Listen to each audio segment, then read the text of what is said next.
Okay. Good morning. Welcome to the Fall SWOG 2021 Immunotherapeutics Committee meeting. Thank you everybody for joining. We have an exciting schedule today, and I am Katie Politi. I'm the co-chair of this committee together with Siwen Hu Liskoven. And today we are going to start off with an update on the IO committee and on IMatch, just very briefly. Then we will have a presentation from Dr. Eli Van Allen from the Dana-Farber Cancer Institute, followed by an update from Dr. Paul Swasicki on the IMatch pilot. So you'll have a chance to hear the latest on that. And then we will have an update on iCheckIt from Drs. Krishna Gunturu and Nicole Kuderer. So without further ado, we'll just get started with some of the initial introductions. So what we wanted to do is we just wanted to give you a little bit of information on some of the SWOG IO committee updates and some of the future plans so that you can keep an eye out for what is happening and join in the various activity. So one of the main things that we have been working on has been on the development of the Immunomatch clinical trial together with NCI. And we've been working on the initial pilot study, and you'll have the opportunity to hear more about that from Dr. Swasicki in a few minutes. The protocol for this initial IMatch pilot study is currently under consideration by CTEP. And once the pilot launches, we really can begin to think about the next steps for IMatch and start to engage a SWOG IMatch working group. So that really is going to be the next phase, and we can start to think about clinical trials that would be of interest to be run through on the IMatch platform. One of the objectives of our committee is really to facilitate IO trial design and inclusion of translational medicine in IO studies across diseases. And so one of the initiatives that we are going to be rolling out after this fall meeting is to invite the disease committees, for example, the TM chairs from each of the disease committees, to come to our SWOG IO monthly meeting and to present their immuno-oncology portfolios. And we're hoping that this is a way of really connecting with each of the disease committees and seeing how we can work together. So stay tuned for that, because we will be really implementing that very soon. Another thing that we have talked about within the committee is that we would like to develop collaborative projects to study immuno-oncology resistance. And this really came about from a discussion about a recent RFA that came out and that we were considering applying for. And we were really interested in thinking about the fact that SWOG trials and the cooperative group trials really represent a remarkable opportunity to collect and analyze specimens at resistance to therapy, including acquired resistance, which is a major gap in our knowledge. And so we've been thinking about how we can leverage this potential through the studies that are ongoing and through future studies that are being designed to really collect and analyze tissue to study drug resistance, including acquired resistance to immunotherapy. So that's something that we're planning to work on in the coming year. We hold monthly meetings on the first Friday of each month at 2:30 p.m. Central Time. Our next meeting will be on November 5th. And this is really a forum in which we can discuss initiatives, provide updates on ongoing activities, and investigators can present trials and ideas for feedback. And it is during these meetings that we are going to have committee chairs and TM chairs come and talk to us about their IO portfolios, and in which we will talk about moving these collaborative projects to study resistance to IO therapies along. If you'd like to join the listserv for those meetings, please email either myself or Siwen, and we will add you to the distribution list. Thank you very much. Siwen, is there anything that you would like to add? Yeah, I just want to re-emphasize that everybody is welcome to our committee, and you don't have to be a formal member before you can call in the monthly meeting. Just call in, just let us know whether you want to join and call in and see, you know, what our agenda, and we welcome any new ideas, new members. With that, I think we can move on to the next item on the agenda. So I see Dr. Van Allen is already on. Eli, can you? Hi. Oh, good. Okay. Hi, Eli. Welcome. Ellie, no, it's Eli. Ellie. Oh, okay. Do you want me to share my screen or get started? Yeah, you can just share your screen. So I will give a brief introduction of you, and then we will move ahead to your screen, to your presentation. So Dr. Van Allen is an associate professor of medicine at Harvard Medical School and a chief of the division of population science at Dana-Farber. He's also associate member at the Broad. His research focuses on computational cancer genomics, application of molecular profiling technologies to advance precision cancer medicine. And he studied resistance to cancer therapeutics. So he is both a computational biologist and a medical oncologist, and he has specific expertise in clinical computational oncology and the development of algorithms to analyze and interpret genomic data for clinical focus question. So overall, his research contributes to the field of precision cancer medicine. He's originally from Los Angeles, and he studied symbolic system at Stanford, obtained his MD from UCLA, and did his residency in internal medicine at UCSF and medical oncology fellowship at Dana-Farber. We all know with the availability and lowered cost of sequencing technologies, as clinicians, we get more and more comprehensive molecular profiling data from the clinical end. So for myself, I actually send all my patient tumor for whole exome sequencing, RNA-seq, you know, of course, at no cost to the patients. However, not many of us have the computational biology background to fully interpret the results, and it's hard to interpret the single patient's data to get clinical practice. So in a recent published paper in Nature Cancer, Dr. Van Allen described an integrated approach to interpret genomic data for individual molecular profile and clinical actionability. So make it even better, he made this a publicly available resource. So with that, I want to invite Dr. Van Allen to give this presentation and tell us about this resource. So thank you so much for the very overly generous introduction. I appreciate it. It's great to see. I see some familiar names and faces on this call, but plenty of folks who I don't know. But I'd be very happy to get to know. I'm also trying to. Strangely enough, haven't given too many Zoom talks from my office yet. So I'm still working out which monitors go where and how to make this work. So if I'm looking this way, it's because my chat box is on that monitor. I apologize in advance. And I'll try not to screw this up. So hi again. So I'm Ellie. So as you heard, I'm a medical oncologist and a computational biologist.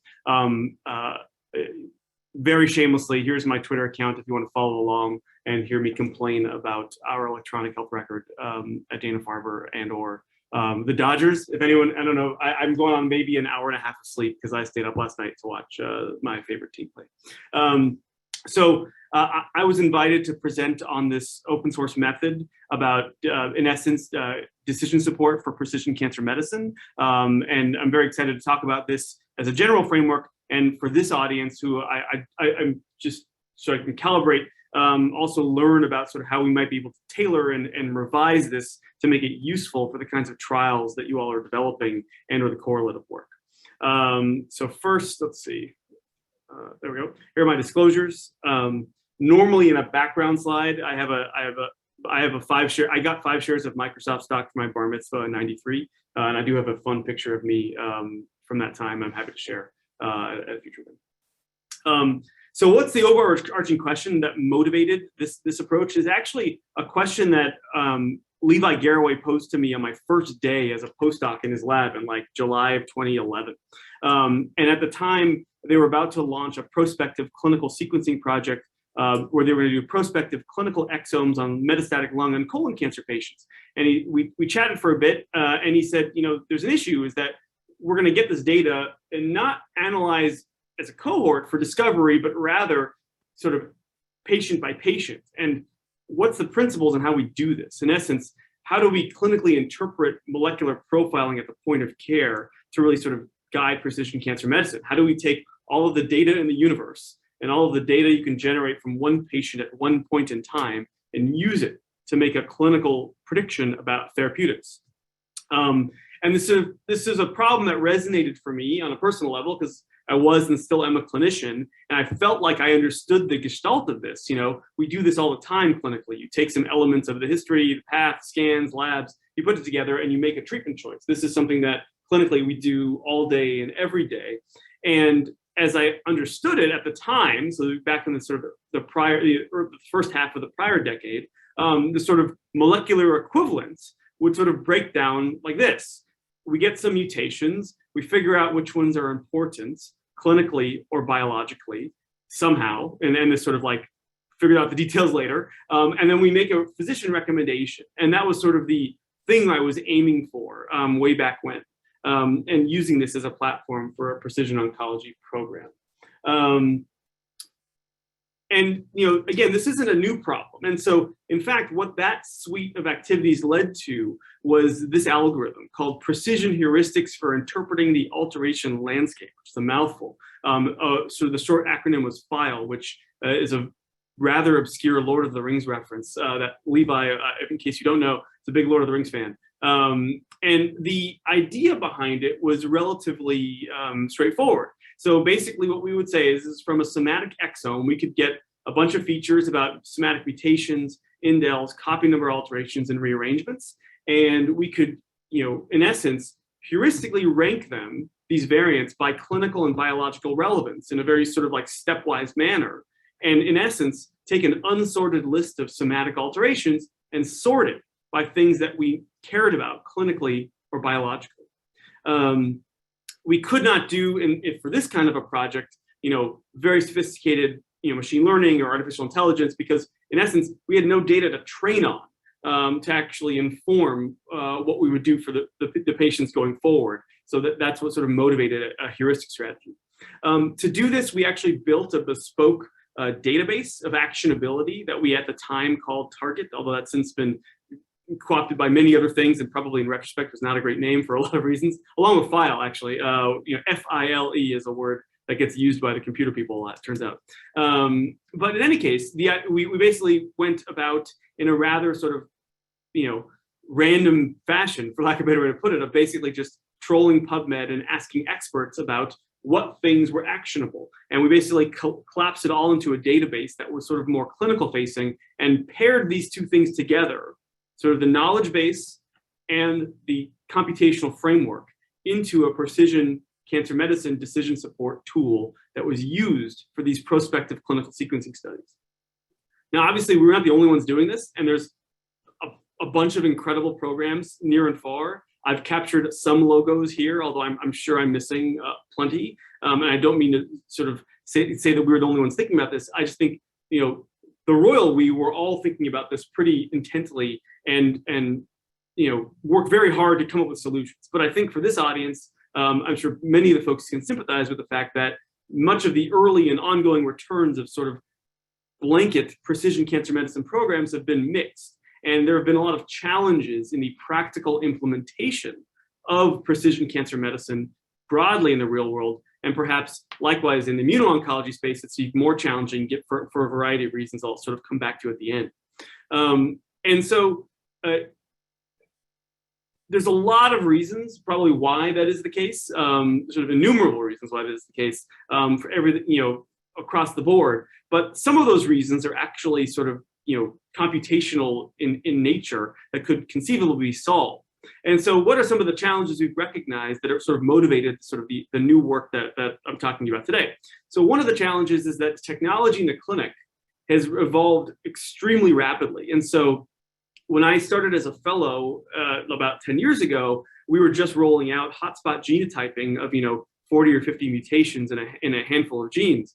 Now it's pretty regular to get panels, these somatic panels that lots of folks are getting near and far. Some people are starting to do clinical exomes, and in some cases, clinical transcriptomes. Why isn't this moving forward? Sorry. There we go. And we are sort of moving in that direction, although it sounds like there are other groups that are already doing this, and there's some commercial vendors doing this as well. But I think this group might even particularly be interested in not just exomes and transcriptomes, but combining those things together and collapsing them with immune assays or multiplex IF or other kinds of data that we can now generate pretty regularly for our patients at the point of care and to use to make clinical decisions, but we don't really have a way to sort of synthesize all this information. And that actually leads to sort of the second big problem, which is that the synthesis and the knowledge that we can derive from these data keeps evolving extremely rapidly in multiple different ways. And so one of those ways is manifested by simply revisiting that database I just told you about that we spent all of this time trying to basically manually curate. We actually recently revisited it and asked the very simple question: how much of the information from 2013 in that database that we froze is still actionable in 2021? And the answer was almost half of the content was no longer relevant. And in fact, the content itself started to become far more complicated. It was no longer sort of just, air quotes, first order genomics, EGFR mutation, EGFR inhibitor. It was certain kinds of EGFR mutations, certain kinds of inhibitors, or even harder, germline BRCA2 mutation plus somatic homologous recombination global mutational process equals PARP inhibitor in prostate cancer. And that's a sort of second order relationship that's far more complicated to capture that we were not doing, at least in the computational algorithms we were thinking about. And the third part was more of a sort of last mile implementation strategy, but something that really struck me when I started to actually see what was happening in real life in the clinic at Dana-Farber, sort of in the middle part of the prior decade. And by that I mean, I would actually, if I had a light clinic day, I'd print out one of our example next-gen sequencing reports that were generated from our group here. And I started walking up and down the floors of the Aki building here and showing them to some of my friends and just basically saying, what do you think of this? What does this mean to you? And they would stare at these reports, and it was clear they didn't really know what they were supposed to be looking for. And this is no fault to the clinicians to really understand the nuance of how tumor purity might impact sort of somatic mutation detection and how that could lead to false negative reports. That's not their fault. It's not for them to understand, but these reports were so difficult to understand for most of the physicians who were super busy and had a lot of things to do that we thought maybe there's a way that we can actually tackle some of these problems head on and use advances in computation in a revised platform and a framework to sort of enhance some of these properties and maybe sort of facilitate precision cancer medicine programs. Let's see, I'll just make sure I'm keeping it. Great. So what are the things that we've started to do going forward? So the first thing we did was sort of reevaluate how we order these sort of first order events. So basically, how do we find the right kinds of single somatic mutations that are relevant, and how do we add germline alterations into this pot, at least as a starting point? And so we've actually sort of revised our rankings pretty significantly, both within sort of the new method, but also including a fair amount of other orthogonal information to help us provide more refined, sort of ways of ranking these mutations one by one, and then include germline analysis with sort of robust germline detection methods that I'll come back to in a moment, and link it to sort of some of the more pretty standard clinical genetic strategies involving ACMG criteria and whatnot, that we can actually link to either sort of pathogenicity or relationship to somatic events in both the somatic and germline space. And so what that results with is sort of a process whereby we take this one mutation as an example. We start by basically matching by the sort of data type. It's a somatic mutation derived from an exome, let's say, and it's a missense mutation. What kind of missense mutation is it? Then we link it to what is the sort of histology and what is the clinical phenotype that it's most directly related to, whether it's an FDA-approved indication, is it a clinical guideline, is there clinical trial evidence, is there preclinical evidence, and so on and so forth. And then we try to zoom in and rank and sort the things by things that are, basically bona fide FDA versus other, and so on and so forth. That's already a lot of work, but that was really sort of the first step on how we tried to make this work. The second thing we thought about in this sort of, refined interpretation strategy, given all of these new data types, is how do we move beyond first order genomics as a clinical interpretation deliverable and into so-called second order genomics, global properties and integrated properties, of which there are quite a few of them. Those can be DNA and RNA, they can be RNA signatures, they can be mutational signatures, they can be somatic and germline overlap, and mutational burden, which I'm sure is relevant for this group. And each one of these boxes, I would just say, caused us a lot of pain that I won't go into detail on really any of them, other than just briefly point out that just one of these boxes required us to basically come up with a better strategy for implementation. And so in this case, what we found was actually using a sort of a deep learning based germline pathogenic mutation detection approach, sort of an artificial intelligence guided way to scan for germline mutations, actually outperformed the way most clinical genetics labs were doing it in terms of finding bona fide pathogenic mutations, including pathogenic mutations that are very relevant to an immuno-oncology audience, MSI type like things, which is sort of, you can find more details on in this citation here, and bake that into an automated framework, and then link those germline mutations to somatic alterations to go back and capture some of the things that I was talking about before, like the examples that I know as a GU oncologist I care about, like the germline BRCA2 mutation and the somatic HRD signature combinations as these second order events. So when we actually looked for, well, whether does looking for second order events even matter? Does looking at these global properties actually fill in some gaps?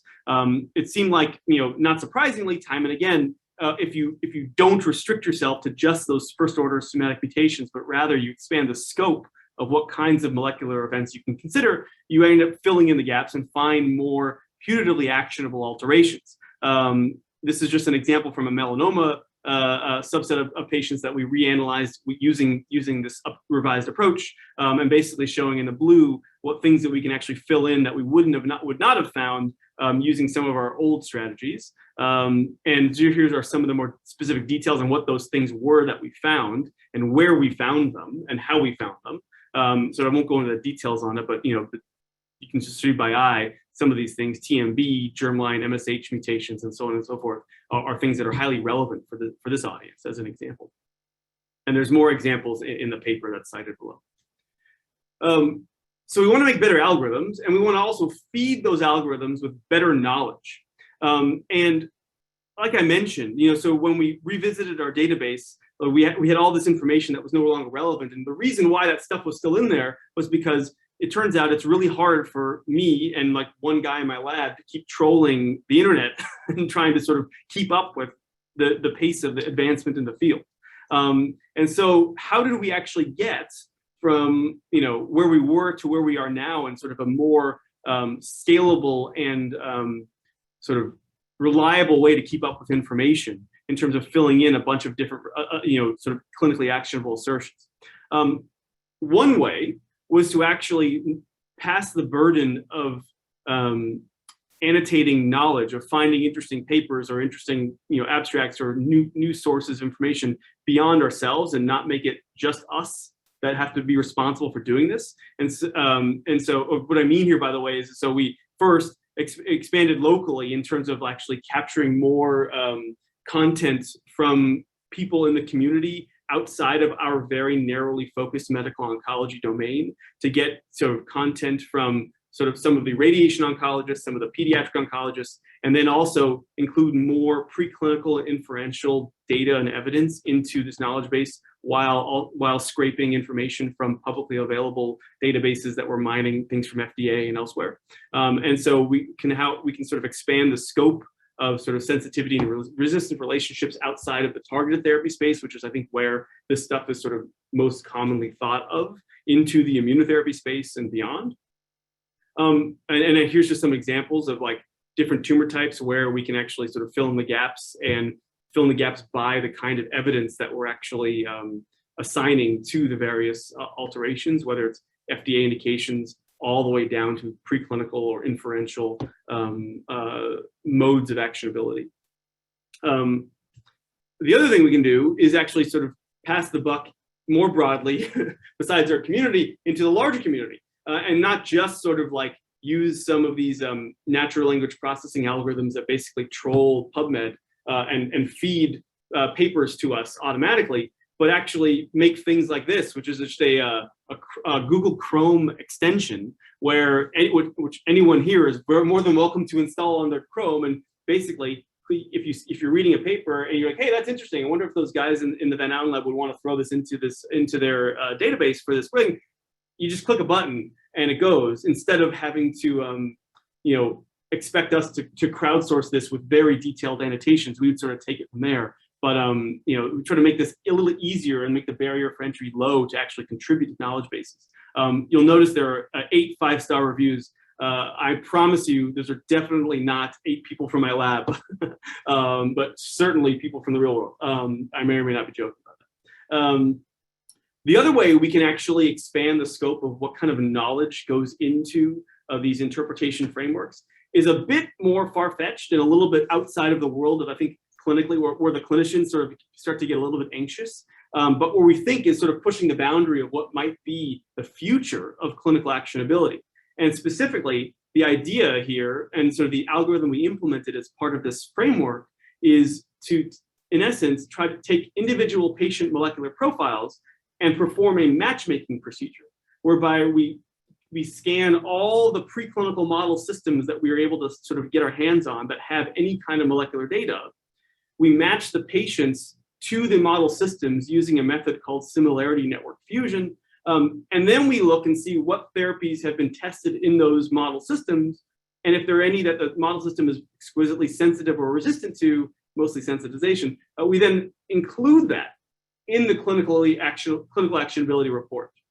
So in essence, actually the idea for this started with implementing some math that's at the basis for OkCupid, which is sort of the online dating app. The idea here is, in essence, to find patients that have the right matches to the right cell lines, see what kills those cell lines, and then report that into the patient's report. And sometimes you can actually, when we apply to this some data, you find some interesting observations that aren't always histology specific and actually link more to the molecular actionability, which is kind of interesting. Now, of course, for this audience, we have one big problem, which is, as we all know, like immune intact models for screening for these kinds of things is a little bit harder, although there are now growing compendia of sort of like data types to inject preclinical models into this kind of matchmaking procedure if one wanted to do this in an immuno-oncology clinical domain. But I sort of recognize that as sort of a major ongoing challenge more broadly for the field. So we talked about better algorithms, better knowledge for these algorithms. What about that last mile problem? How do we actually design stuff so that a clinician understands it? And so to try to tackle this, a few years ago, we embarked on a survey study, which is something I never thought I would end up doing, but ended up being quite insightful. And it's probably one of the most fun things I've done in academia. So the idea here was we made up 3 fake patients we gave them fake next-gen sequencing reports, and we came up with sort of very basic clinical questions in follow-up. And we randomized physicians at Dana-Farber to get the next-gen sequencing report as is typically delivered, or a web-based report that borrowed very basic principles about user interface and user experience. In essence, reorganized the information and content and provided visual cues as to when things needed somebody's attention. And then we asked the physicians questions about interpreting those results. You know, everything from, do you understand what the tumor purity means and why it could affect this report, all the way through to what drug would you pick and whether that's the right thing to do. And we basically randomized physicians to one thing or the other, and then asked those questions. This is an interesting study for a lot of reasons. It turned out, and I don't know what the representation of clinicians are on this call, but we had, so every doctor who participated got an Amazon gift card. We had almost 100% participation rate from the pediatric oncologists, about 35–40% participation rate from medical oncologists.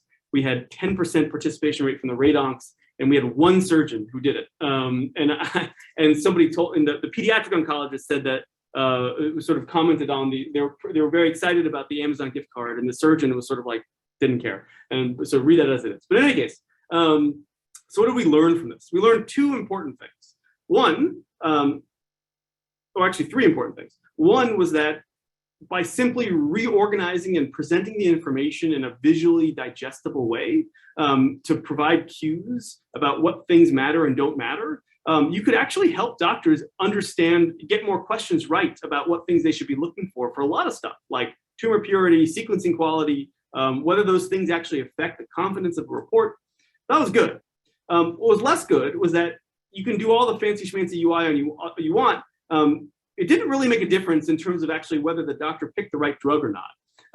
The sort of like subtweets of this particular study was that quite a few number of doctors got a lot of the questions wrong. And this was like many years after we had implemented a precision oncology program here. Which sort of gets to the third point.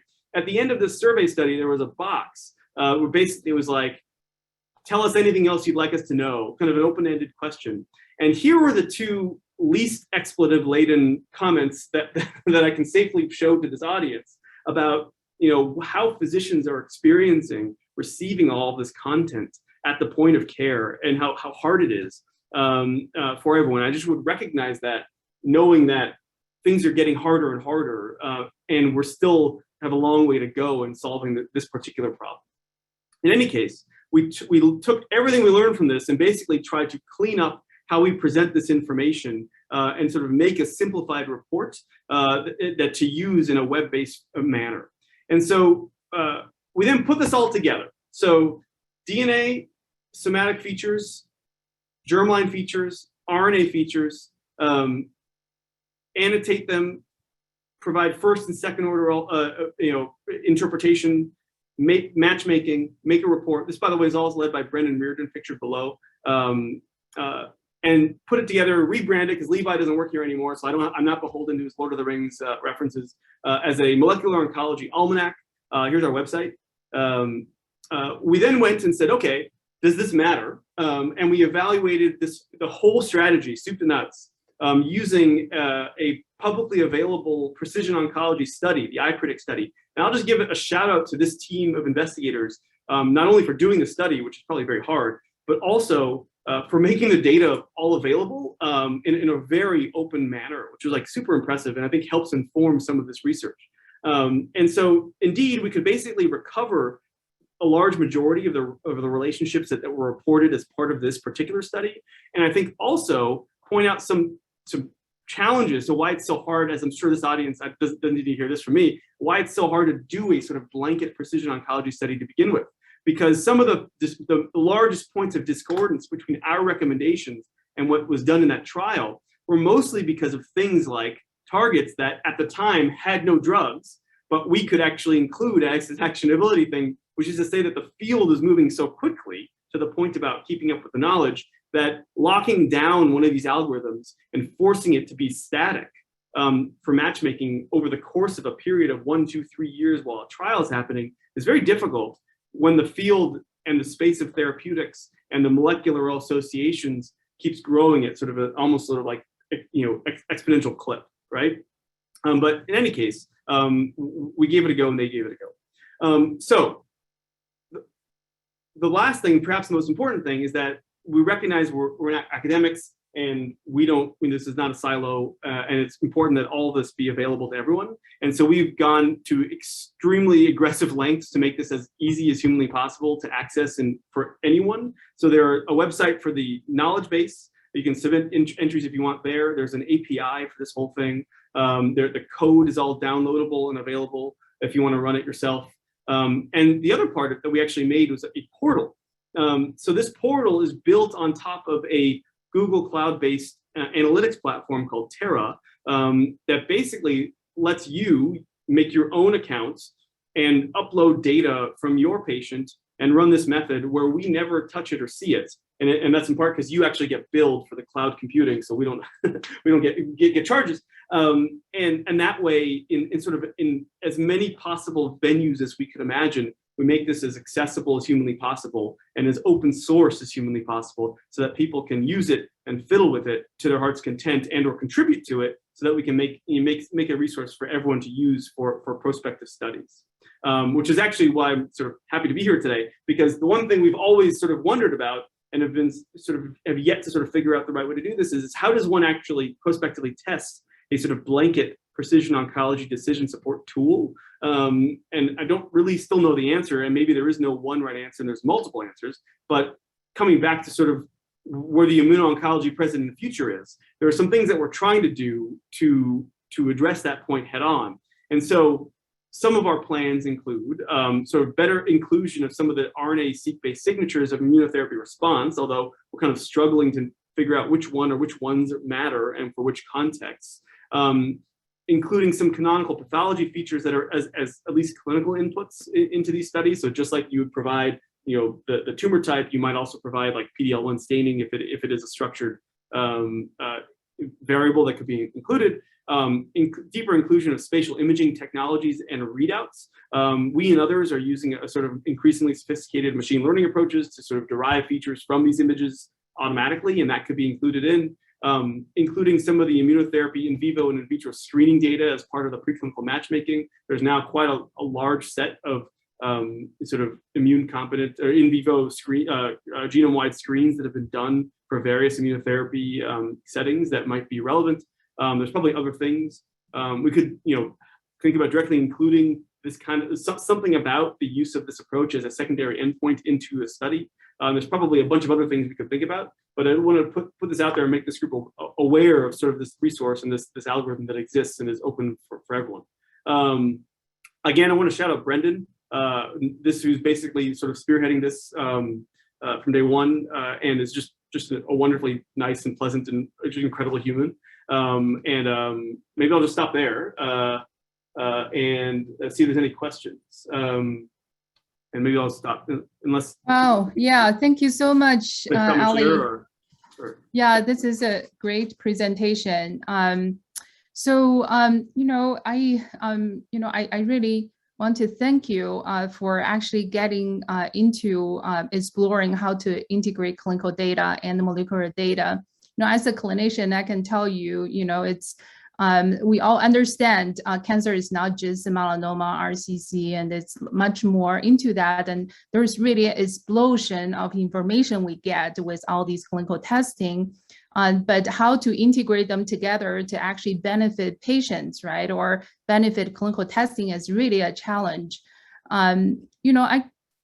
I think, for clinicians who don't have a molecular biology or who are computational biologists, it's hard to integrate everything together. It's when I interpret that whole exome sequencing report with my patient, I would say, okay, you have BRAF mutation or you don't have it. You have a TMB of such and such, PD-L1 is such and such. And there are mutations of unknown significance. There are 50 pages of them, and we don't know what to do about it, but maybe in the future we can use this knowledge, right? So, you know, it's really great that you're developing a system that we can actually gather all the information, all the research that's been studied to guide the clinical practice. But, you know, I have a couple questions. One is, you know, I was trained as a molecular biologist, right? We have to have functional confirmation. You know, when you look at a whole exome sequencing result and you look at all these mutations, how do we know these are driver mutations or mutations that cause functional consequence instead of just like, you know, there's a mutation there, but the protein is still being produced and functional well, right? And the number two is, you know, it's how can clinicians trust the algorithm? Of course, working with a scientist like you, it's increased the credibility, but you know, how it's like a black box, right? You put your information there and you get some results from the other end. So how can we, you know, have some understanding of the things in middle that happened? So you raised some like key points that I think the honest answers to both of them are, I don't know, but I'll try to actually give you more thoughtful answers for both. So in terms of the, like, how do you know, especially for some of the variants that are not very well described, whether are they really functional? And I think the honest answer is right, we don't know. And actually that one bucket of annotating that we called either preclinical or inferential really is where some of these things actually come into play, where you scrape what's out there in the preclinical domain in terms of screens, and you include things like, for instance, so now our sort of mutation saturation mutagenesis screens of certain genes, where you could actually, you know, at least in a preclinical system, what every single theoretical variant does. You can insert that kind of preclinical knowledge into this approach, at least to help refine the ranking, or you know, use purely in silico tools that make some inferences and try to derive it that way. In the end, we acknowledge that all of this is really speculative, and that it's really, you know, perhaps mostly relevant clinically in a setting where there's no better choice, right? You don't have a better option, and you have a patient who you're trying to perhaps triage which phase 1 study do you want to go on, which is often, as you know, like we all know, is like it's a tricky challenge. That's at the moment where it comes in. In principle, as the preclinical data sets get more expansive and the ability to derive convergent biology from different sources of information improves, I think we can do better. But you're absolutely right. I think this is, you readily acknowledge where sort of like the fine line is between, you know, an FDA approved indication or something with trial evidence, all the way to, you know, maybe something that's had some experiments done to, you know, some crazy thing that Van Allen did seems to, you know, make some inference about this and that, whatever. Those things, there needs to be a line, and that the clinician has to decide in the end. So I see you put, I see you put RNA-seq and, you know, multiplex imaging, you know, there. I don't know whether you have gone to that stage yet. I think those perhaps can help to compensate, right? Yes. To help to exactly, see. And that.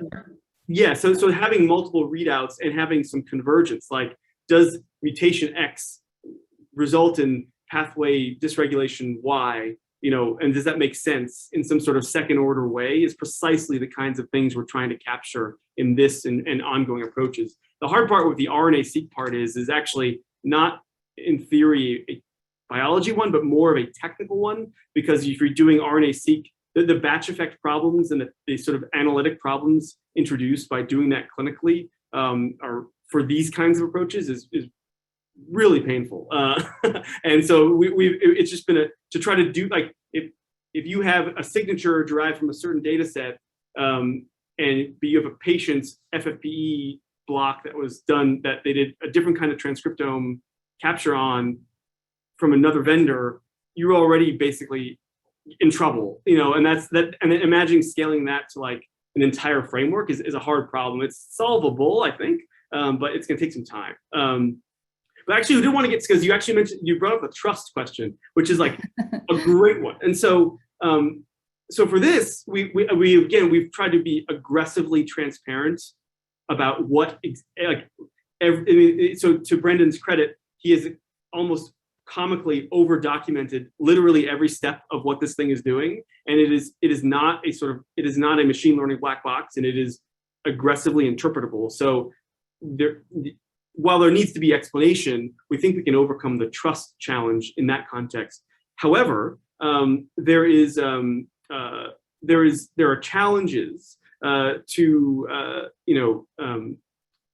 as things get more sophisticated, the sort of black box problem comes up more aggressively. So as part of the shameless self-promotion, we actually had a paper recently where we tried to create an interpretable machine learning algorithm for, in that case, retrospective genomic discovery, and use sort of the pathway hierarchy of that in biology to actually make a sort of a multi-layered interpretable network to train on some tasks. That kind of an approach might be useful going forward, assuming we have enough information to leverage. But I think you're absolutely right. And I think the bigger issue, the trust issue, I think we're already in trouble with, because as I was trying to imply earlier, I remember too, what you were describing clinically, I remember sitting in the workroom sort of in like 2013, 14, when the first sort of like wave of NGS reports were coming through the clinic, and you just sit with these doctors, you sit with these pieces of paper, and they'd be like, you're like, what is this? I don't even know what this is. And that sort of mistrust and frustration has carried forward. And we haven't really solved that. And so I think we have to be aggressively transparent as a field on how things work. And I think to a degree, for instance, the commercial vendors try to provide some of that, but as the algorithms get more sophisticated and become more artificial intelligence driven, this is going to get worse unless we think about things as interpretable, and we bake that into how we do it. So I hear what you're saying. I agree completely. Yeah, it's a huge challenge, but I just appreciate your effort to get it started, right? Right. Yeah. So there are some questions in the chat box. Yeah. Nicole, so everybody actually can just turn on, just unmute yourself and ask question. So Nicole, do you want to ask your question? Oh, thank you so much. Eli, it's just amazing what you're doing. I've been following all your work, and it's just incredible. And this is just another incredible effort. We ultimately need a resource for all the cancer centers and even clinical practices. And what happens if you get too busy to do something else to support such a resource? Yeah. Do you think, is there any effort from the NCI standpoint to really, because this requires an ever more complex team. Yes. Right, so there are efforts for, at least for the variant interpretation harmonization. So and so there are groups that we participate in this. There are groups like the bigger sort of groups like OncoKB and Civic that have sort of just tried to organize their knowledge bases and make those harmonized.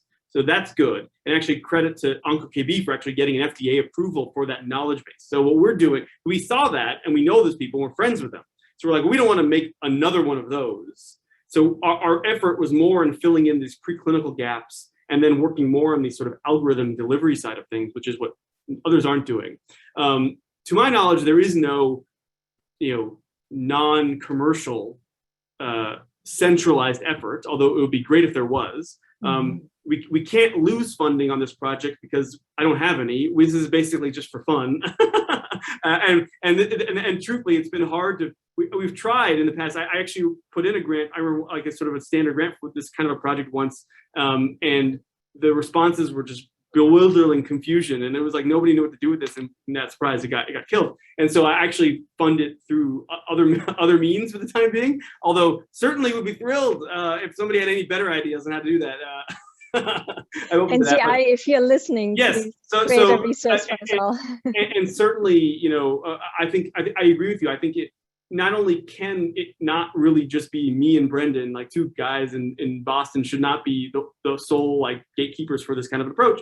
It would be a lot better if it was sort of a centrally maintained kind of a thing that could be used by everyone. So as our starting point, we just try to make what we can do as open to the universe as humanly possible. But I agree with you completely, and I echo those points. And I see actually there was a question about sort of like on the chat box about the TME and using some of the stuff from Eitan and others. And so, yeah, that kind of an approach is something we're interested in trying to do as well. I think whether that score scales out, because we actually are not solving just the IO thing. We're trying to think about a bunch of different other things. And I think we probably would need to think about a patient-specific implementation of something like that prospectively. But you're absolutely right. To the person that asked that question in the chat.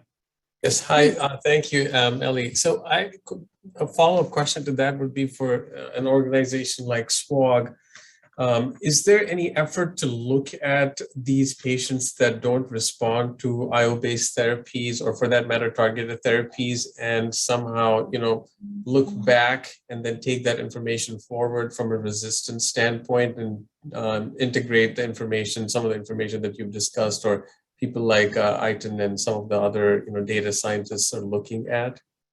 I mean, so I don't know if there's a systematic effort. I mean, when I talk about what my lab does, bigger picture, the other two parts of what my lab thinks about, drug resistance and sort of, I apologize, big data, sort of like analyses for response resistance stuff, we feed that stuff back in. The idea is to feed all of that back in so that we can feed it into this kind of a framework for what we're trying to build here. It would be better, as per the prior question as well, if we could, if we weren't the only ones doing this, or we're not that we are the only ones doing this, but like it should be sort of it would be better if it was a centralized, structured process such that everyone could feed into these things together. So I don't know. Obviously, I'd be fascinated to know how SWOG is handling that kind of feedback mechanism. I mean, but we're at least trying our best to do something like that in our own way.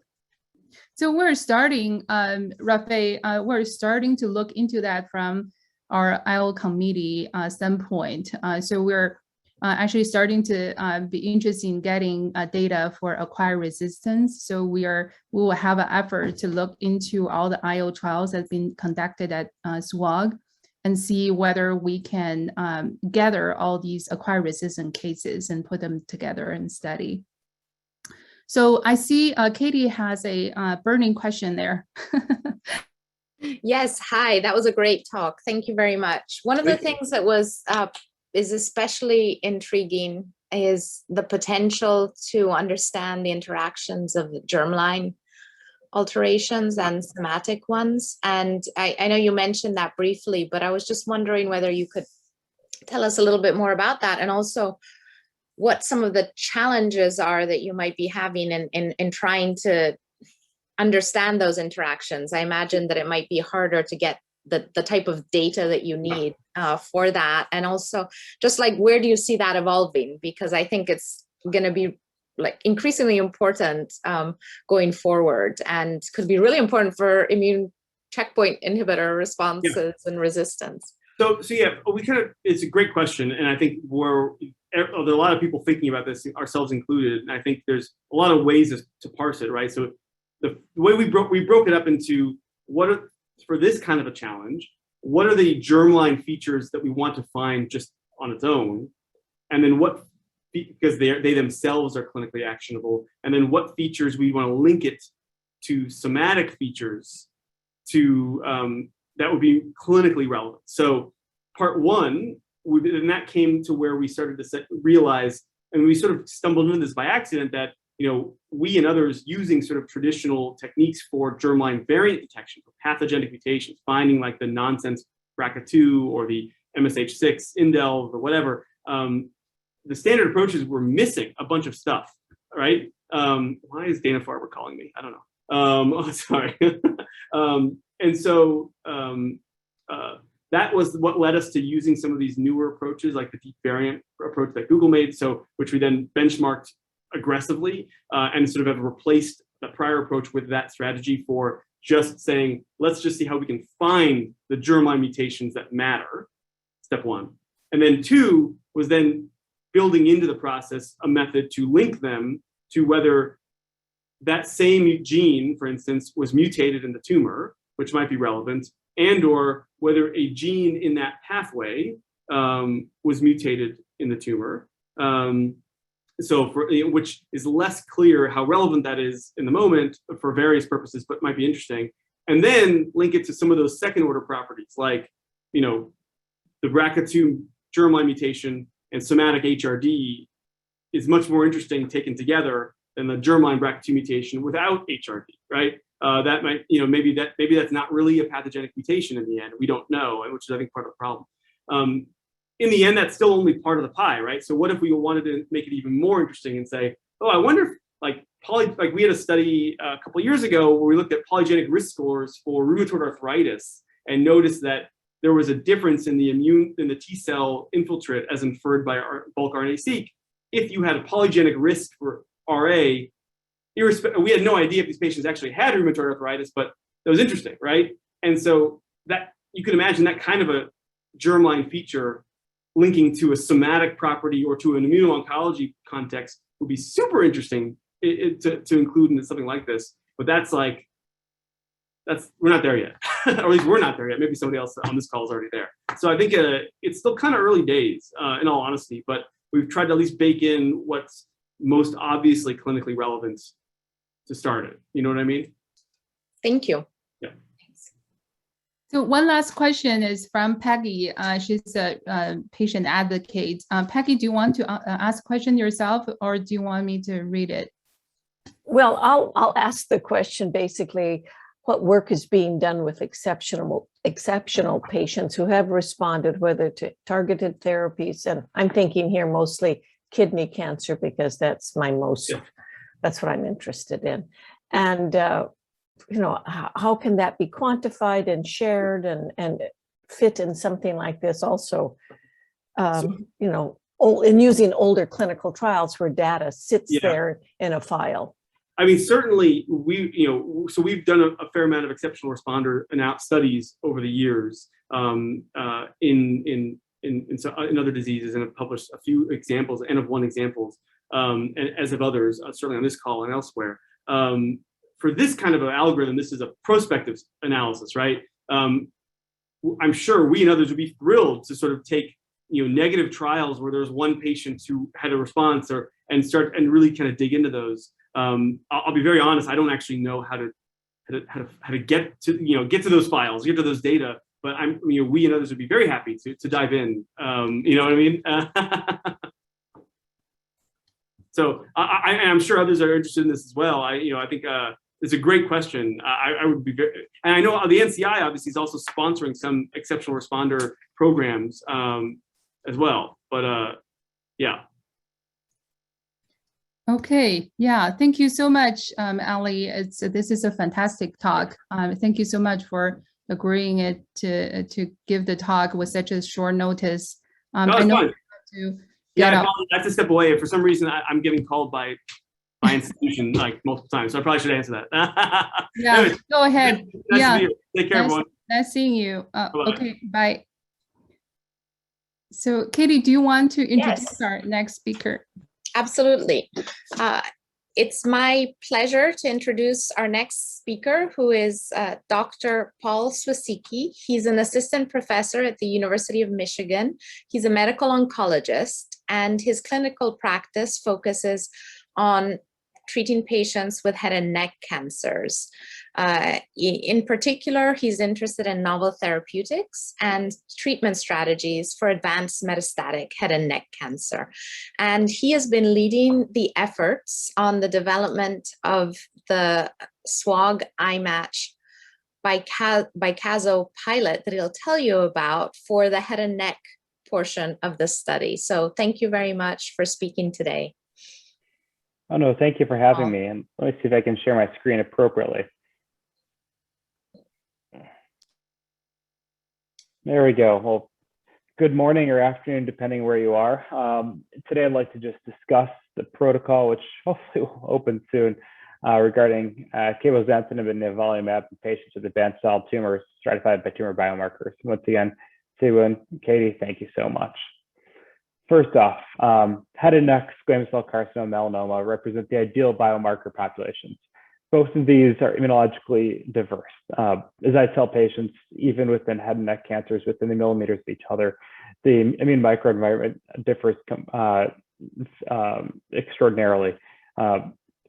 Also, per the translational purposes we've been talking about, both these sites are ideal for not only understanding response, but also understanding what exactly is going on at the its immune level because it can be biopsied quite easily most of the time. Also, we have quite a bit of data in both of them regarding independent biomarkers. Mainly, TMB has been shown to be an independent biomarker of response to immunotherapy, as well as interferon gamma signature has been shown to be predictive in small cohorts of response to single agent IO. Unfortunately, there's a low activity to single agent therapy, although some patients, Peggy brought up earlier, have sustained responses and seem to even have durable cures, although I hate to say that term. And there's a lack of effective agents, unfortunately, in a refractory setting, especially in head and neck cancer. Here's a figure which Siwan found several years ago now, that really showed the diverse microenvironments of these two cancers when compared to other common malignancies. We can see here they're stratified by tumor microenvironment as well as inflamed microenvironment.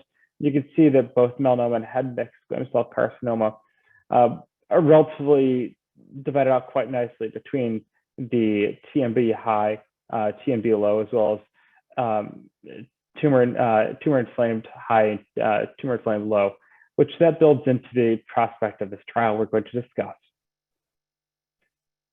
Next up, VEGF, although in the past thought of just as a targeted therapy, is actually extremely involved in immunomodulation. For a long time, especially in renal cell carcinoma as well as colon cancer, we simply thought we were cutting off blood supply causing hypoxia of the tumor. Now we realize that's rather simplistic, and instead VEGF has quite a bit of activity in numerous cell types in the immune microenvironment. This involves recruitment of tumor-associated macrophages, inhibition of dendritic cell maturation, then head and neck, especially accumulation of MDSCs, and there's quite a bit of data regarding alteration of the regulatory T cells. The combination of lenvatinib and pembrolizumab is now approved in several malignancies, including endometrial cancer, hepatocellular carcinoma, as well as renal cell cancer. And head and neck cancer, there's a phase 2 that was performed that showed every single patient having a response to therapy of stable disease or better, with a 40% response rate. Considering this to single agent IO, which is roughly 12%, this represents a very exciting advancement in immunotherapy combinations. And head and neck cancer, once again, as Katie said, I'm quite biased as the co-director of the phase 1 program, as well as head and neck cancer. I'm very, very excited about this avenue. We've known for a while, and my group has explored VEGF inhibition, and we've known for a long time that it has activity. Interestingly, although it really doesn't cause cytoreduction as a single agent activity, with single agent, we've seen that it improves overall survival when you look at even very heavily pretreated patients, including bevacizumab, sorafenib, sunitinib, and axitinib. This has been shown even in ECOG trials and the first and second line setting with the addition of bevacizumab. As aforementioned, we've looked at it as a single agent with axitinib and a few others.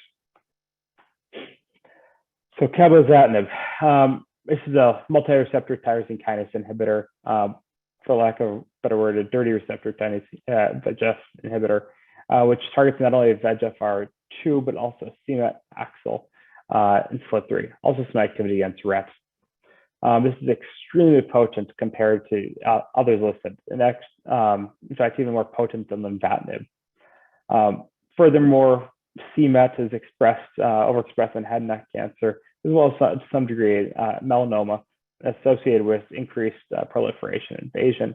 And AXL is also expressed in both of the malignancies and is shown here associated with similar activity. Furthermore, cabozantinib has been tested with nivolumab and shown to be safe.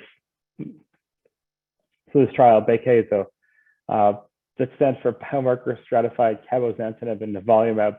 This is a phase 2 study with a rather atypical endpoint. The hypothesis here is twofold. The molecular characterization based on TMB and TIS will be feasible for upfront patient stratification.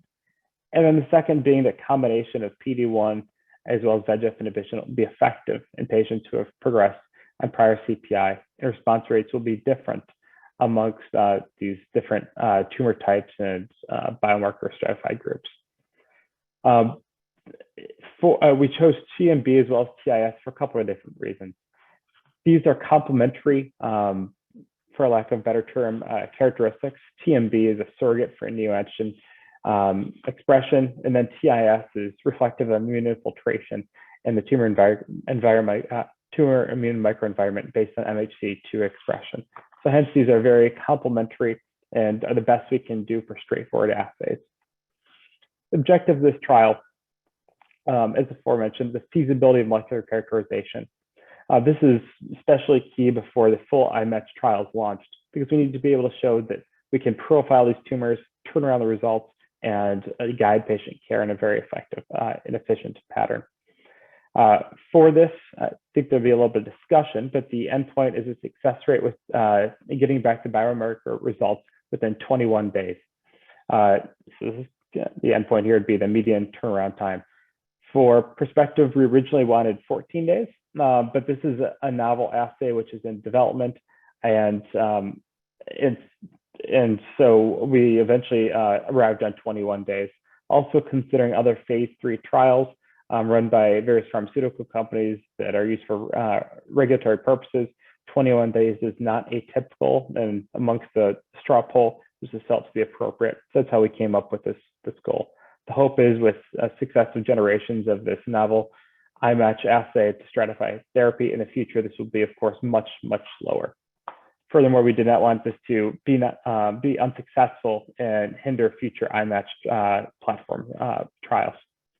Second, is perhaps even more important for our patients, to evaluate the efficacy of this combination in various tumor biomarker stratified populations, as shown by the objective response.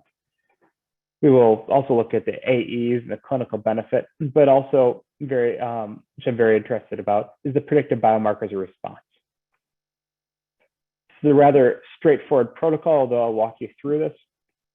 Patients must have adequate tissue specimens from biopsy within 6 months of step 1 registration and after development of resistance to PD-1, PD-L1 therapy. We'll look at the exact inclusion and exclusion in just a moment.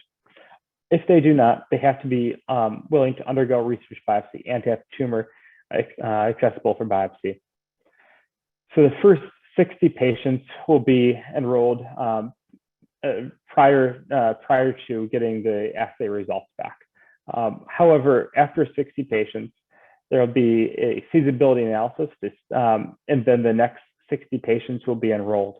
For this second 60 patients, treatment will not be started until they are stratified to one of the groups. Those groups are based on tumor mutational burden, high versus low, as well as the gene expression profile, or TIS, to judge high versus low. So in the end, it's 4 biomarker stratified groups, as shown here on the right. TMB is defined and validated per internal assay, as well as GEP. The total sample size will be 120 patients with 60 patients, and melanoma 60 patients, and head and neck cancer. And Mike Leblanc and the entire SWOG staff team deserve a huge shout out here, because they've done an amazing job in serial reiterations, seemingly sometimes by the day, and in getting this to be a work in progress. Also, the NCI group has been an amazing partner in being able to make this a trial that we can move forward. We're very, very excited to have this where it is currently. Key eligibility criteria I've listed here: locally advanced or metastatic melanoma or head and neck cancer, documented progression within 12 weeks after the last dose of PD-1 checkpoint inhibition, and basically acquired resistance. They have to have measurable disease and ECOG less than 2. Excluded in collaboration with the cabozantinib manufacturers. History of hemoptysis is an exclusionary criteria due to concerns of significant bleeding. Central lung lesions, and there is not central radiology review of note. This is an opinion of the investigator. Or tumor encasing major blood vessels, pre-existing uncontrolled hypertension, prior treatment with VEGF inhibitors, or second malignancy that requires active treatment. I will say that although there's some reports regarding hemoptysis, fistula, as well as central lung lesions, bleeding with VEGF inhibitors in both these diseases, I've treated think 70 patients last time I counted with VEGF inhibitors, and I've never seen more than grade 1 bleeding which self-resolved. And so overall, we feel it's a very safe combination to be moving forward. Treatment schedule is actually very straightforward, so we feel like this would be a great option to our patients without undue stressors. Cycle length to 28 days. They're here on day 1 for infusions, and other than that, of course, we'll take cabozantinib at home. There are safety rules and adverse events and toxicity management, which will be well laid out in the protocol, and imaging will be done routinely. There'll be significant translational analyses, as I'll show here. This includes ctDNA, banking of PBMCs, as well as the tumor tissue that I mentioned at the beginning, based pre-cycle 1. Katie's done a fantastic job leading this initiative, the translational specimens, and really has the ability to guide efficient future proposals in groups, and also help us understand mechanisms of resistance. As there'll be a background assay which is being used in forthcoming IMatch platform trial, and that will include whole exome sequencing, gene expression analysis, as well as whole transcriptome, and that'll be performed at baseline. Furthermore, tissue will be obtained on patients at progression, and you can see the assay will be obtained in those patients, and that's optional. Also, germline whole exome as well as cell-free DNA will be obtained. Both the whole exome will be used for integral analysis, for interpretation of whole transcriptome and whole exome-seq, and then cell-free DNA for the TSO 500 assay. Both these will help judge response and also potentially mechanisms of resistance, depending on what the panel shows. As we talked about, the primary endpoint is turnaround time as well as objective response, and there is an interim futility analysis planned within each cohort and strata. Current status, we're very excited. We're very near to the finalized protocol. We're working with our partners at CTEP to finalize the protocol, especially ways we can best manage toxicities and spare patients undue harm. We're really close to moving this to the clinic, and we look forward to offering this soon. I'd like to acknowledge a huge team that's been involved in this. It really takes a village, for lack of an overused phrase, all of which are listed here. With that, any questions? Hopefully next year we'll be talking to you about how the trial is going and operating. Thank you very much, Paul. That was great. The floor is open for questions. People can raise their hands and ask the questions, or put questions in the chat. Either way is fine. Yeah, this is Rafi. I don't see the hand icon. If you go into, you go into reactions, there's the raise hand under there, but that's okay. You can ask a question directly.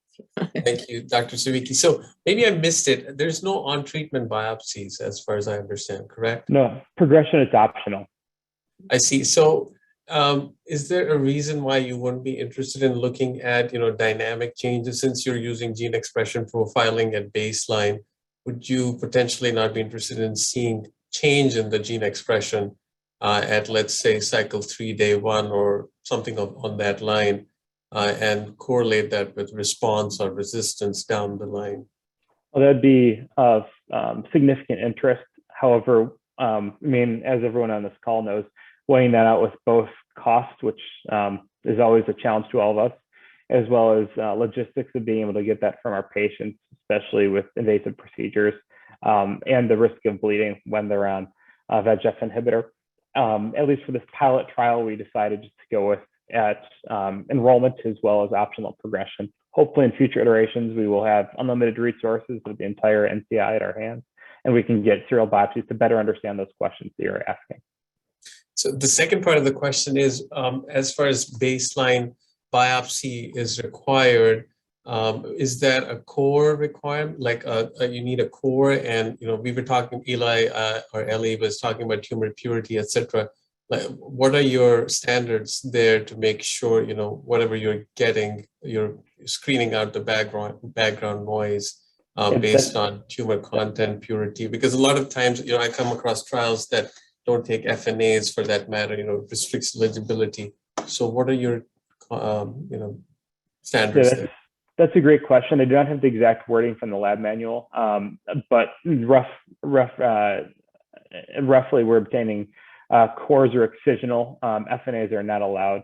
At least think it's at least 6 cores greater than 18 gauge, if I remember off the top of my head.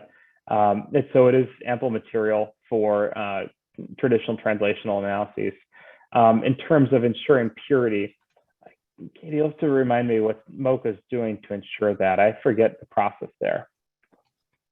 I think there also are steps in which it's going to go to nationwide, and the material is going to be reviewed there, and then nucleic acids extracted there. So there is a step where that quality control is going to happen. And we also have, you can either have the cores with a fresh biopsy, or there's also the possibility of submitting archival material. And we are requesting really a certain number of slides for that. But if there are fewer slides, it is possible to submit it after discussing with us if there is enough material. So there are a few steps sort of for quality control through the process that hopefully will be sufficient to ensure that we get have the sample that is needed to get the information that we're hoping to get. I was just going to ask, and all of these are FFP and no flash frozen, correct? Correct. Thank you.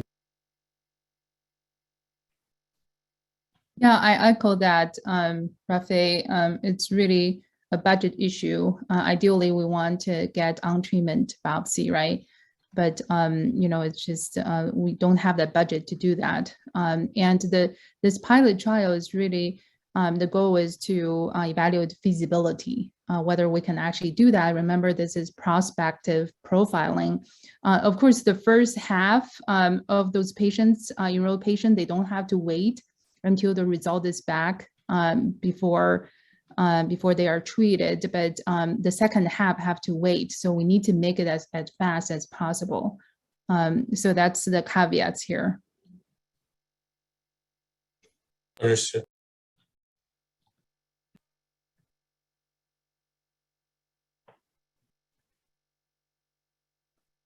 Any other questions for Dr. Suzuki? Thank you. If not, I'll turn it over to Si-Wen to introduce the final speaker, the final presentation. Yeah, our next presentation is an update of the S2013 trial. This is the most exciting trial for people who study immune-related adverse events.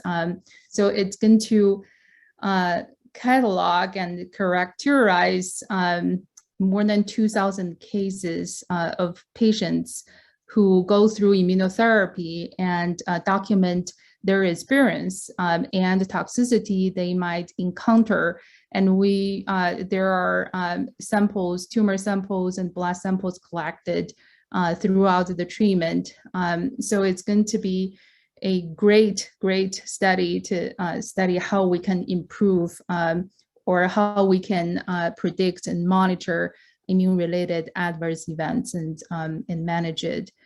So our speakers are the PI of the trial, who is Krishna Ganturu. She's Associate Research Director of the Lahey Health Cancer Institute, and she's an assistant professor at Tufts University. And also Nicole Cordero, who is a significant co-investigator. She's medical director of Advanced Cancer Research Group.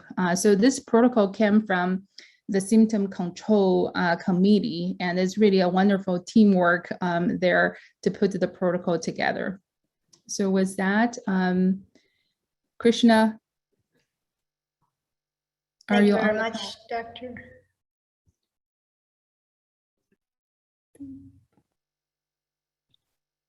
Can we share the slides?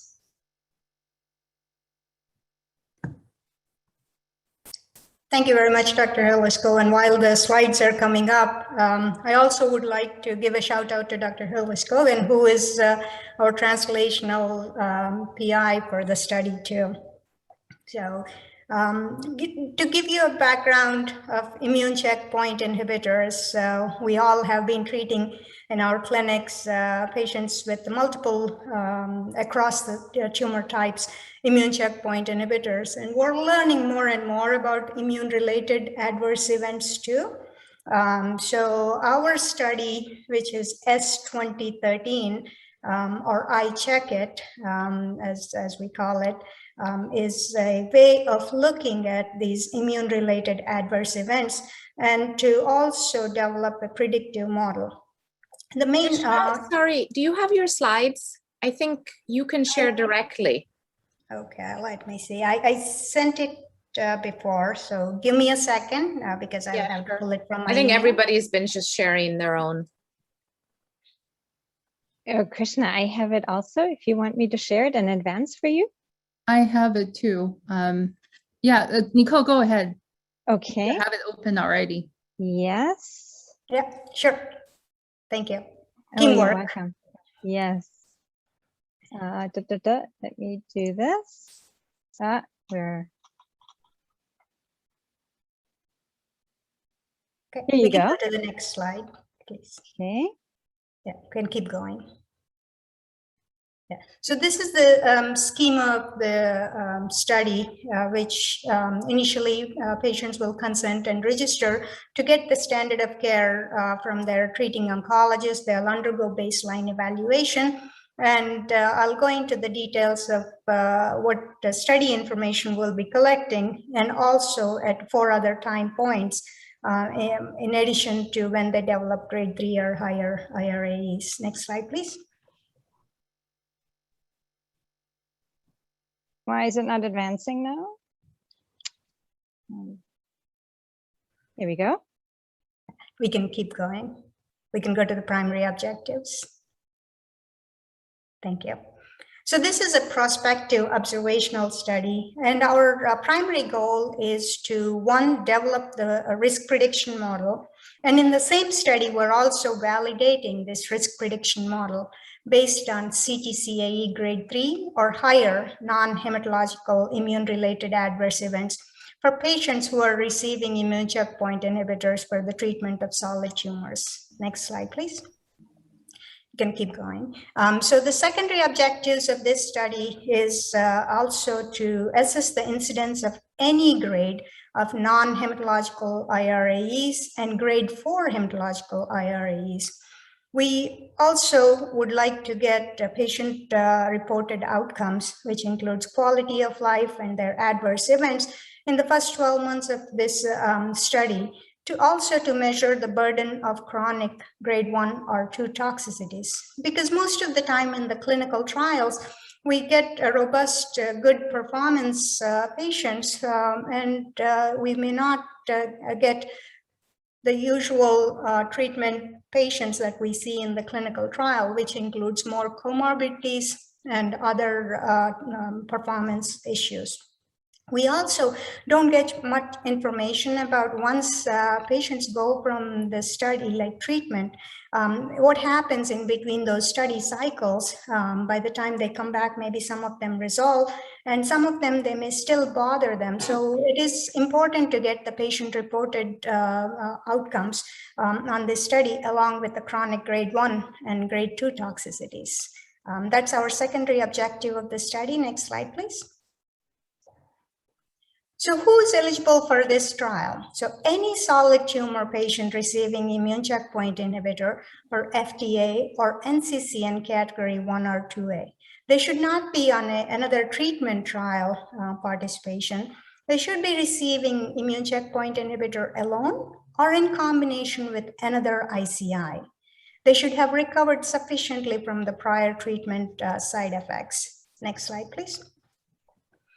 And if they are receiving, you can click one more time, Nicole, thank you. So if they're receiving any chemo, bio, or targeted therapy in combination with ICI during trial participation, they would not be eligible to go on this trial. If they have received previous ICI treatment per se for adjuvant treatment, and now they're going on for advanced or metastatic, it should be at least 180 days before registration. If they developed IRAEs and discontinued the ICI medication, they would not be eligible for this trial. Next one, please. So these are the overview of the treatments, and we also recognize that these are going to change. So any treatments that fall under these 4 categories would be eligible to go on the treatment clinical trial. Next slide, please. These are the top 10 key immune-related adverse events that we're looking at, including myocarditis, endocrinopathies, myositis to nephritis. So all of these are of special interest looking at the immune-related adverse events. Next slide, please. Oh, sorry. So our accrual goal is 2,062 patients, and it translates to 57 participants per month. We're also proactively reaching out to NCORE sites, working closely with them and also with the SWOG Latin American initiative to increase the diversity and inclusion in the trial.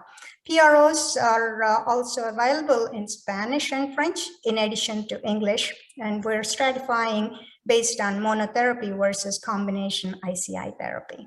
Next paragraph. Next slide. Yeah. So this is the overall study calendar. We can go to the next one. Thank you. So initially, once they consent and register, they will fill out a paper version of the PROs, which can be done at the time of the consent. And once they do this paper version, they would pick the option of either doing paper PRO or ePRO. And for the rest of the trial, they would be staying with this, whether it's paper or ePRO.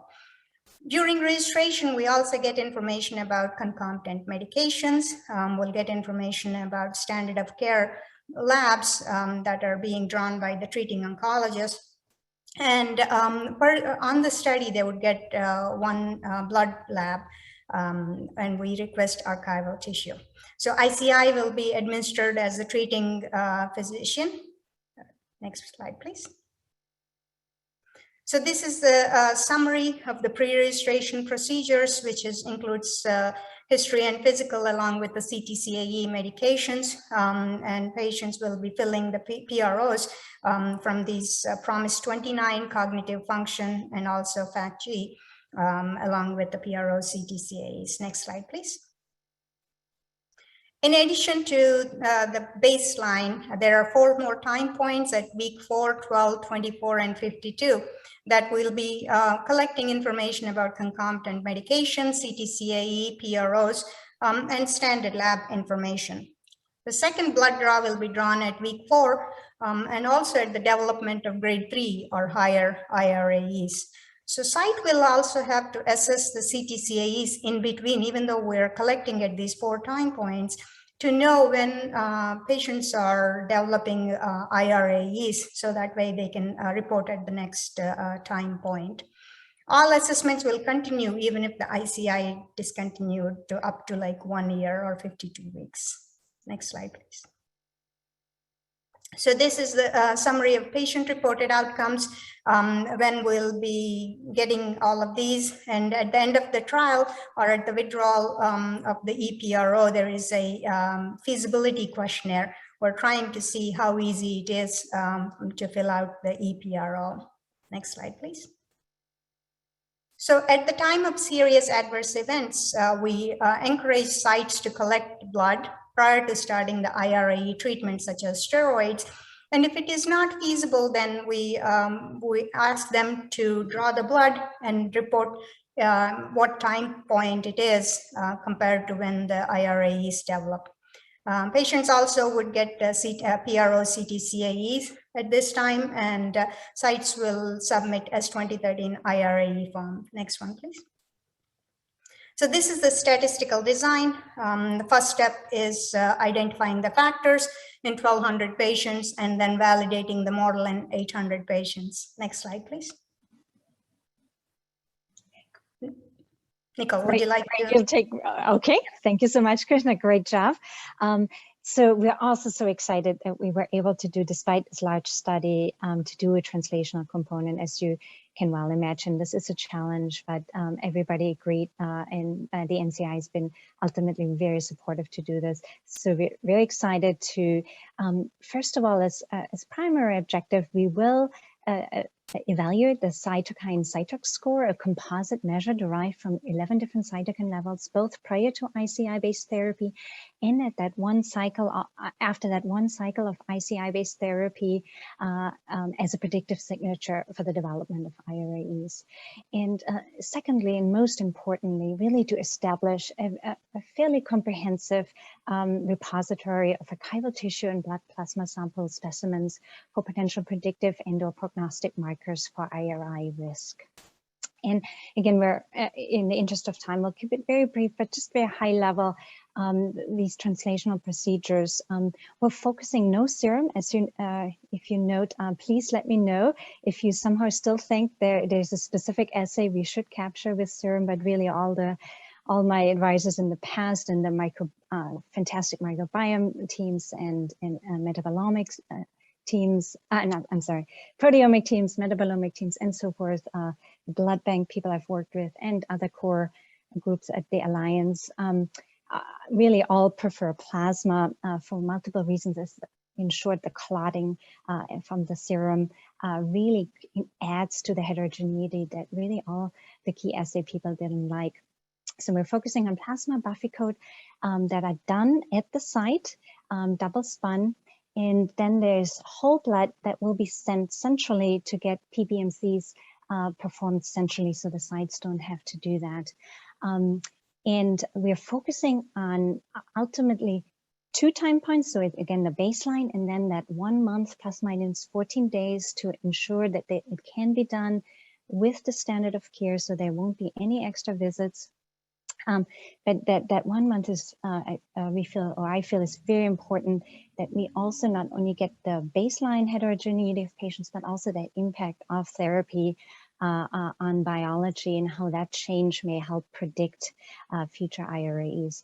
And then, of course, the patients that do develop grade 3 or higher IRAE, either if suspected or confirmed, will get another blood draw. And again, the suspected serves 2 purposes. So there won't be another extra visit required for the patient. So when you suspect a grade 3 or greater IRAE, you can draw that research blood. You don't have to wait for the confirmed diagnosis.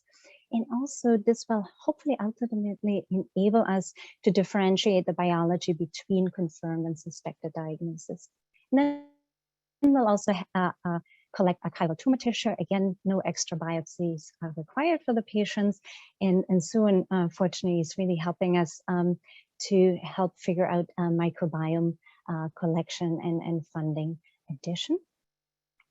Again, the research blood draws will all be part of the standard of care, hopefully piggybacked on afterwards to the standard of care blood draws, so we won't have contamination from lines or trauma from phlebotomy. And again, at the time of suspected or confirmed events. Also, please make a key effort to collect it before the start of any cancer or supportive care infusions, or as Krishna already mentioned, any therapy is started for the actual adverse events. Sample processing, ideally, we'd love to have this done within 30 minutes for best sample quality. As the longer the blood sits, the more metabolites and so forth spill into the blood from the cells that are being removed. But of course, we do allow the 2-hour window, as most protocols do. Please note the time that elapses for processing. And so in general, it is standard processing, but we have very specific requirements in the protocol. Thank you for following that very closely to get those quality samples, which has been an issue for so many trials. And we do need that double spun blood. So in summary, this is a study for patients purely in ICI therapy who are not going on any other treatment clinical trial. It is applicable for solid tumors, and we really appreciate you opening this trial at your institution. Help us risk stratify patients. This will really should improve patient care, as once we, with this risk model, help identify the most vulnerable patients, they will get monitored more closely. We can then also think of enriching patients for prevention trials, which currently are not technically too feasible. And Krishna, did you want to chime back in? This is again a fantastic big team effort. Just as we already mentioned, phenomenal people involved, including Jo Unger, our premier statistician, great study team. Soon has been critical to help us understand what's feasible through SWOG, and again, helping us with the addition of the microbiome, and Lynn and Michael on the PRO side, as well as the SCQOL committee chairs. Great insights and advice. Here are our contact information. I also just wanted to briefly give a big shout out to David Cassano, which is an alliance study that is open across the cooperative groups, A15-1804. And it's a small biorepository study of 240 patients. And it doesn't conflict with our study. He collects his samples at the time of IRAE, mainly grade 3, and then his registration, then he follows them within 7 days, and then also at 1 month time point, we harmonize sample collection. So he will create very important hypothesis generating data for the adverse event time points that we hope to validate. We harmonize as much as possible the sample collection. And just to note, he also goes to grade 2 or higher dermatologic and rheumatologic toxicities. Also looks at rare infections such as fungal, mycobacterial, and hyperprogression. Yeah, that's the last slide. Thank you so much. Okay, thank you so much, Krishna and Nicole. So I just can't emphasize enough how important this study is. I just find myself sitting with a patient all day, you know, because I'm a melanoma specialist and we use immunotherapy all the time. And before we start treatment, I just have to tell them, you know, there's all kinds of possibilities. You know, this is a percentage you might get IRAE, and we don't know until we treat you. We just have to go through this together. So, and this is especially difficult for earlier stage patients, like those stage 3A patients we treat, because those are healthy patients with low risk of recurrence. So, you know, it's really important to have some guidance, some biomarkers to guide the practice. And then we all know it's very difficult to study IRE in a retrospective manner because these IREs are very poorly recorded, right? A lot of them are subjective and like pain, and when it started, when it's finished, when it's resolved, what's the peak, and it's very hard to figure out afterwards. So this is a very, very important study. So I'm going to open up the floor and, you know, if anybody has any question, I see Peggy has the first question. Peggy, you want to unmute yourself and just ask? I'm thrilled to see that there's other languages besides English being in the PRO area. Why not other languages? Was it difficult, expensive, and why aren't we doing more of this? That is really great for the equity for everyone, Peggy. Thank you very much for the question. So as an born in India, who speaks like, we have like 20 languages in India we speak officially. So just while we're going through this development of PROs, Spanish was already in, so it was easier. When we were doing French, it was a little bit, we have to go through the hoops to develop this, and also the cost too. I think I'm sure it is. This is a very good point. We'll take it back to the team and also for the rest of the SWOG, so that we can develop for other languages too. Thank you for that. Okay. Does anyone else have a question? I don't see any hand raised. So I really sorry, Susan. Go ahead. If I can, I would like to ask all our attendees if you see any obstacles in opening this trial or enrolling patients on this trial. So the reason why we're doing this trial is it is more important to know who are the ones that are going to develop from our patient perspective. And as a clinician, it also helps us to know whether we should give this patient in front of us this treatment or we should monitor them more closely.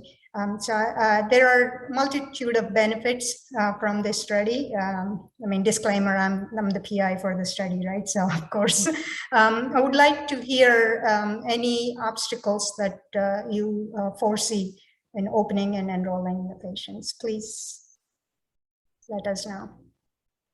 Any of the audience want to chime in?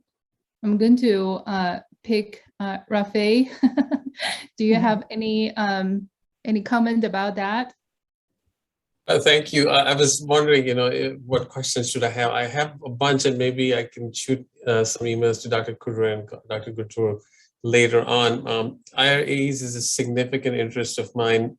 So one of the things we've been thinking of, and it may not be related to the study that you presented, is having an initiative like over the years I've worked with different collaborators in different clinicians who take care of different patients, collecting data on IRAs, real world data. And the caveat obviously is grade 1, grade 2, how are you identifying them? Is there a difference? And these data sets end up being multi-center, global. So is there an initiative, or could there be an initiative to have an ongoing process like you guys started the COVID Cancer Consortium, for example, have an ongoing database where people like me or several other investigators who are interested in IREs have an ongoing data set that we keep adding to, and because a lot of times, the trial is great. It's an amazing way to, develop the science, but may not be possible at all the sites where capturing the patient at the right moment is a very difficult thing. Like I experienced that at the NCI. We had a patient with a certain adverse event and ended up getting admitted. We could not get the biopsies, et cetera, blood sampling done.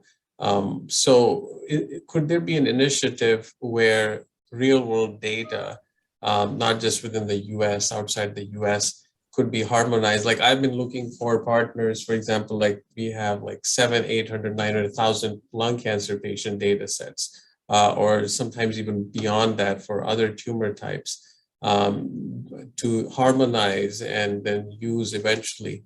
Because real world data, I think, makes a huge difference. And the example is like the COVID Cancer Consortium with Dr. Kudra and Lehman led. So I would like to know, is there some kind of a thought process there to get a real world initiative? And like Kerry Reynolds, I think from MGH, for example, there was a JITC paper recently talking about setting up something of this sort, not just institutional, but across institutions. Yeah, great point, Rafi. I think, if you can, if possible, still sign up to iCheckIt, right? Because all the IREs are going to be cataloged and in the right manner, and tissue will be collected. But it will be great to have a public database to catalog these toxicity. So Gary, do you want to comment on that? I know actually, I kind of did the data development with Jeremy Warner. We kind of were the day-to-day lead effort to get that the cohort study and the variables and the kind of most of the specifics, at least early on, together, and then ran it by the various working groups, or at the time it was really crowdsourcing, and some of the key early sites that just ran by the variables. So Rafi, you hit another key point. It's music to our ears. That would be the second ideal version. to have larger databases, because 2,000 is large. But if you think about it, there's so many permutations of comorbidity combinations that alone, multimorbidity and drug combinations that we still will not be capturing, or a single event, and we don't know, is it that combination of those drugs and those comorbidities, or is it some other specific biology? So we will get high-level risk factors with 2,000 patients, knock on wood, as we're going across solid tumors. So there is going to be quite a bit of heterogeneity already. And having larger databases, especially for clinical risk factor development, and having enough sample size to also adjust for all the potential confounders that we can think of and that may come along, other knowledge that comes along, would be kind of a secondary step without the biology, or ideally there would be biology too, but I don't see how the funding in our current world would be available for that unless a billionaire would be excited to help us. But that would be terrific, and we'd love to continue that conversation if you see interest at the NCI. Yeah, I agree completely. It would be, the funding is key for sustainability, obviously, but I think if something could be launched, with engagement of a lot of folks on this call, the importance and value of that and the enthusiasm of the research community might prompt funding sources either through the NCI or even commercially. So I think we'd all be glad to chat further on this issue, maybe for another meeting. Siwan and Katie, but Nicole's absolutely right. It was a grassroots effort at the time of a pandemic, and but I think we feel we have many of those same pressures in dealing with these adverse events for the revolution in oncology treatment coming from ICIs. Yeah, great. So Rafay, if you want to further look into that and make a proposal, you're welcome to come to the monthly meeting and we can discuss it. Sure. Rafay or others, I think Krishna is interested in knowing whether anybody see obvious hurdles to open iCheck or as 2013 in their at their sites, and what can be the barrier that we should improve? Is there any feedback for her?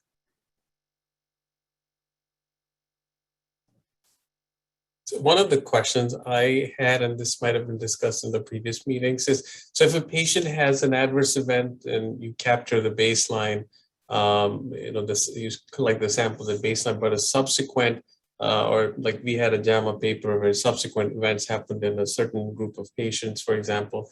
And in that situation, if it's an ER visit, how do you manage to, if it's like happens at 4 in the morning and it's an ER visit, so you're losing out on one potential time point, how do you plan for that?